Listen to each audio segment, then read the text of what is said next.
let's talk about the freedom license.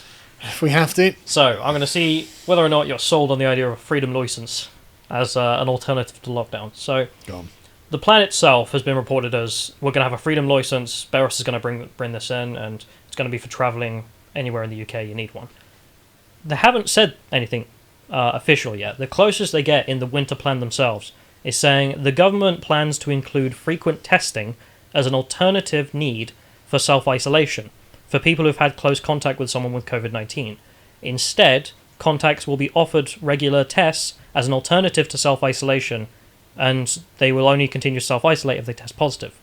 So the idea is, instead of having these lockdowns where everyone has to stay home, we can just say, okay, we're going to test you, you're sick, you have to stay, you're not sick, here's a piece of paper, you're allowed to go free. So this is where the story comes from.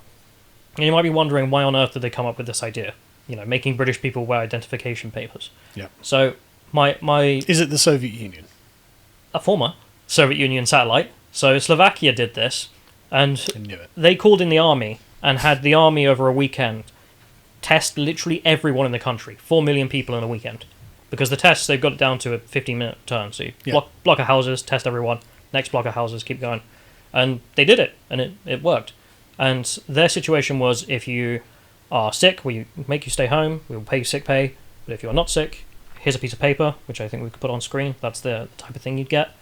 And then you'd walk around with that, and if you got stopped by a policeman or something, then there you go, I'm good. Papers, please. Yep, papers, please.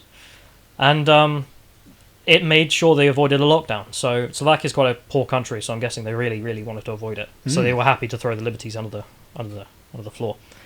So my understanding is, if you didn't want to take the test, because I know some people don't, you just had to stay home. You just, okay, fine, you're part of the lockdown then. But 98% of people took it up. So that's just what it is. And you might be wondering, well, bit radical, where did they get this from? Well, it turns out it's exactly what China was doing. So they tested all of Wuhan in a single day. They just closed down the city and were like, right, we'll go through every single house in the city. And then they did the same thing in Qingdao, same thing in Kashgar in the Muslim area. And that's the strategy. So you don't have to lock down the city, therefore you can have the productive members of society out working. What do you make of this? I don't think the government should have the power to lock you in your own home. I don't think the government should have the power to close your legitimate business.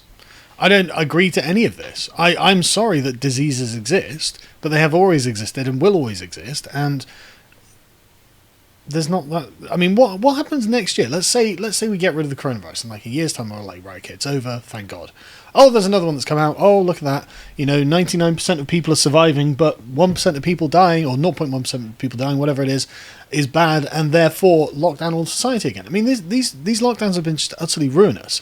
Like, oh, we can avoid lockdown by not locking down, but people will get sick. People have always got sick. People will always get sick. This is just life. This is just what happens. No one lives forever. Old people die of the flu every year. I'm not trying to sound unsympathetic, but it's crazy how, like, every year, like 20 to 30,000 old people die of the flu, and then one year we're like, yeah, okay, now we're just going to end society, lock everything down to try and prevent this thing from happening. I mean, do they think they're going to give old people eternal life or something? It's like, do you think they would have done this during the Black Plague? No, they didn't do this during the Black Plague. You're wrong. This is I only learned this because I read I've got Go on. an A-level textbook. Well, where about did medicine. they do this? So this was City of London. So there was Right. a City of London ordinance that everyone had to remain home. I think it was for either a month or 2 months. But Right. ridiculous for the Middle Ages. Okay, but that didn't exactly help that much, did it? Apparently not. So it helped with the number of dead per day. So it's the flattening the curve Yep. argument. Okay. But here's where I'm sort of sympathetic to this idea, because you could say, as you say and as I agree, lockdowns are not good. We don't enjoy them. They don't seem to be doing that well. They haven't killed the virus and they've destroyed the economy. Yeah, but here's the thing, like, politics is not what you like it to be. So we're not going to get the ideal COVID solution in the UK because they're just not going to do that. And there is broad support for lockdowns among the population. It's sad, but It's insane, isn't it? that's where we are. So if the government came out and said, right, I don't know why they're asking you, but let's just say, we could continue doing the lockdown strategy, or we could have this freedom pass where you have to carry the papers. Which would you prefer? I'm not giving them papers. I'm not consenting to living in a Soviet system. I'm not. I can't. The only reason that I have to like follow the lockdown as it is because everything's closed. There's nowhere to go, you know. And there are people across the country, like individuals across the country, like, no, I'm going to open my shop. To hell with you, Magna Carta. And there are people going, oh well, this has nothing to do with it. It's like, yes, it does. You fucking brainlets. Okay, this is the very key origin of the spirit of the idea that there should be limits to government power. All right, I'm sick of the midwits in the sort of Bristol Live comments who are just like, oh, they're putting everyone in danger. It's, oh, shut up. 99% of you will be fine. You know. So just for Americans who might not know, we have a semi-equivalent going on to sovereign citizens at the moment. Yes. Except it's more real because they're arguing the Magna Carta or ancient English law Yep. means that you have no right to do this. Yep. And some of these have been overturned. People being arrested for breaking COVID. They've gone to court and they've won. And they're like, you had no right to arrest me. Because it's true. Like, this is like a part of our ancient heritage, and I totally support these people who are like, no, screw you, Magna Carta, I'm not doing it. Like, totally support it, 100%. I hate that the government feel that they have this authority. I mean, how is this different to fascism? How is it any different to fascism for the government to say, well, actually, we can put the entire country in a lockdown? Hitler didn't even try to do that. Like, the gall of it, you know, like, right, Hitler's, like, right now you've all got to stay in your homes. It would have been anarchy. Like, people are like, we're not going to stand for this. You've got to do these things at a creeping pace, usually. But today, these days, it's just like, no, the whole thing. The entire world is going to go into a lockdown. It's like, this is nuts. But that's the thing. Like, I'm not saying, either of these strategies are good. But no, they're awful. As you're pointing out, lockdowns...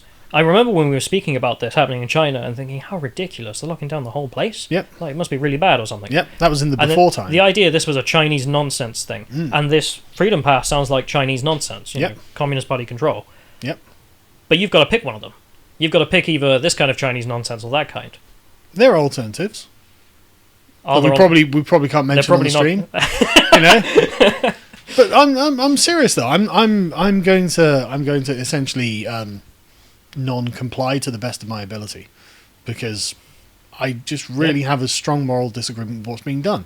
And I watched Boris's press conference. It's like we've been occupied by a foreign power. You know, that's what he's talking like. It's like, well, to avoid a lockdown, it's like we just don't have to do one. In fact, it's a great stress and effort for you to impose one. You know, it'd be easier for you to just not do it. You know, but there'll be deaths. It's like, Boris, everyone's going to fucking die. Every single person is going to die. Everyone. Get over it. You can't save them. You acting like you can be the savior of people is not true. The government cannot prevent you from dying from a disease. That's not within their power. They are not gods. I'm sick of this. And you've got countries that didn't go into lockdown that are not any worse than we are now, and their economies haven't been nearly as destroyed. Why are we doing this? This is a fiction. It's because you've committed to something that has done tremendous damage, and now you are too proud to admit that you were wrong. That's what this is about. It's about your psychology, not about the actual science or efficacy of lockdowns. Isn't it, Boris? Oh. Well, you're not alone, because I know. we were on the way in, and I believe there's basically Northerners are unionising against Boris, the Northern Conservatives. And 60 of them have written a letter saying this is ridiculous. You need to take us out of these restrictions because it's killing the economy. Yep. So there is growing disdain. I mean, we're preparing a sort of document in the office. We're preparing a sort of document of the consequences of the lockdowns, because every day a new consequence will come out. I mean, two days ago, Rishi Sunak was like, we've lost 30% of the economy, guys. And I'm like, right, okay. That would be, in any other day and age, cause for like house on fire alarm. This is... So Venezuela, whilst it's turning into absolute hell and people had to eat rats, it was only 15% GDP lost per year. Yeah. So if we're at like 30% for, what was it, last 2 quarters or something? Yeah, it's mental. Like, I'm looking just in Swindon. Just you walk through the high street, it's just like it's a ruin. It's a ghost town. Like there was a Sainsbury's supermarket that's 50 years old that shut down because of these lockdowns. Now it's just gone. This supermarket's been there for 50 years. Yeah. Like the Oasis, the swimming pool, swimming pool, gyms, tennis courts, all that. These have all shut down. These are not here anymore. They're not going to reopen because of these goddamn lockdowns. Everything is being destroyed, and Boris is doing it, acting like he's got no power to not do it. And it's like, no, just admit you made a goddamn mistake. I would forgive it. I'd be like, yeah, there was fear. Everyone was afraid. No one knew how bad it would be. Turns out it's not that bad. Turns out it's not the end of the world. It's not the Black Death. I mean, what are we handing down to our children? Here's a ruined civilization, but at least your gran didn't die of COVID 10 years ago. Like, okay, great. Yeah, we've got the statistics. I mean, the Scottish ones are probably the best, where it's like, what was it? So they break it down by bracket, every decade of an age. And if you're between 0 and I think it's like 51 or something, it's like 12 deaths. Yep. Okay, well. And something like 15% of over 80-year-olds died with COVID. So, okay. That sucks. 80. Yeah. There is some good news if you're opposed to this freedom license, which is that it was predicated on the idea of the Slovakians, who were able to do 4 million in 2 days. Yep. We're only able to do 500,000 tests per day, right. And they estimated, the government looked through the idea, they'd have to get 10 million tests a day to be able to do this over a week, test the whole country, because what is it, 70 million, 80 million people maybe in the UK. So it's unlikely to come in. But I think they are introducing a freedom license for going overseas, which, to be honest, I do see an argument for, because you're going to be inside a metal box with 100, 200 people, and then you land and you're going to spread out throughout the country. Probably have to fill in some forms, because would you want sick people, let's say we get rid of COVID in the UK, would you not want some restrictions to make sure you don't get new COVID patients coming in? Look, if it's good enough for the foreigners, I think it's good enough for us. But I think that's exactly the reason we should reject it, frankly. But no, but again, what I think is the problem is that we are conceding that the government has the authority to manage this kind of thing. And they don't. They don't have the authority to just manage society on such a wide scale like this. Because they could be afraid of anything tomorrow. Anything could be, whatever new fear is put into their heads, that can be vastly overblown or it could be completely understated, but whatever it is, the next fear would be, oh, well, we're justifying all this tyranny because we're afraid. It's like, well, then resign. Resign. If you are not man enough and capable enough, like, what if Winston Churchill, this is like the Neville Chamberlain argument. It's like, oh, well, the Nazis are scary and they're going to declare war. Well, we better give them what they want. No, we don't give them what they want. That's weakness. That's weakness personified. Yes, obviously take reasonable steps to protect people who are at risk. As in make sure that don't do an Andrew Cuomo and put COVID patients in the bloody nursing homes, obviously. Make sure nurses have got all of the protective gear they need, and if a nurse becomes sick, have them isolate. That's fine.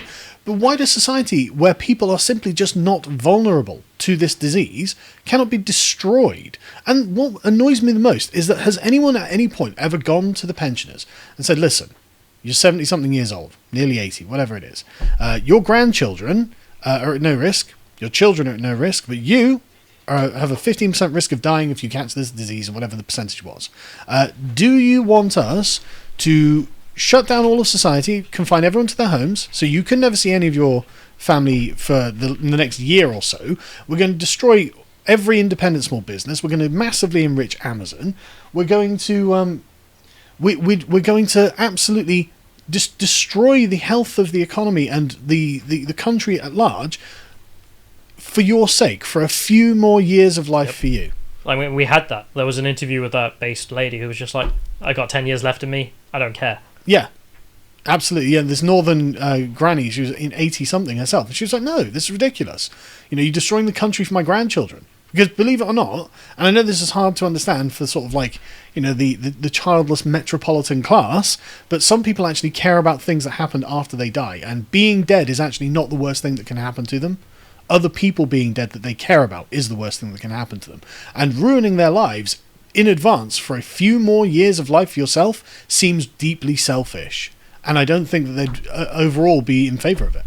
I think that if you ask them, destroy your grandkids' futures for a few more years of life, or run the risk of catching a disease and allow them to live healthily, I know which one I would pick. And so, but look at what she's saying here, right? All the rest of us, I'm 83, I don't give a sod. I look at it this way: I've not got all that many years left of me, and I'm not going to be fastened in a house when the government have got it all wrong.